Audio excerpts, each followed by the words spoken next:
We made it to the last day of the Atlantic hurricane season, and we're ready to put this one to bed. Very, very active. You see all the names that were checked off on the list. We're going to take a closer look at the hurricane season as we go along. Let's take a look, first of all, at the season outlook from NOAA. They were forecasting 14 to 21 named systems.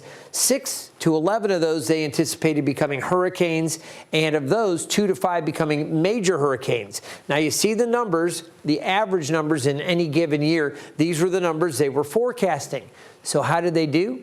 Honestly, they did really, really well. You take a look, we wound up with 20 named storms. All right, hurricanes, 7, that's average, and of those, 3 major hurricanes. But as we show you how the season played out, you'll see why the forecasters, when they did that August update to the forecast for the season, really had to stand their ground. I'm going to explain what happened. You take a look early in the season, this first system formed back in January. It was a kind of a freakish system that formed in January, and then Arlene formed in early May. As we got into the actual season, which typically runs June through November, you can see we started to get a little more development here. Brett and Cindy came along. They moved. Initially, they were kind of in tandem, and then they swung off in different directions. After that, things not super active. We did get Don. Don just kind of hung around and spun around out in the North Atlantic harmlessly as a fish storm for quite a while.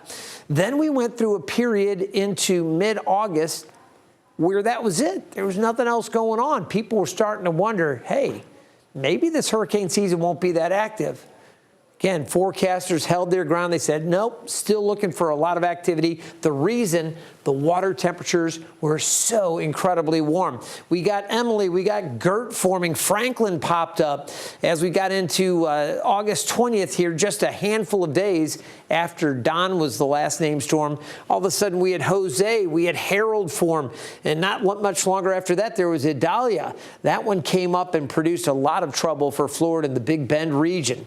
Eventually, Katya was there. There was Lee. Lee went on to be the strongest storm of the season, a Category 5 hurricane, maximum winds at one point 165 miles per hour. There was Nigel, and then Ophelia. This was the one that came in over Emerald Isle in North Carolina and came up through our area out to the west. Wasn't a terrible hit for our area, but that one had the most impact to Hampton Roads.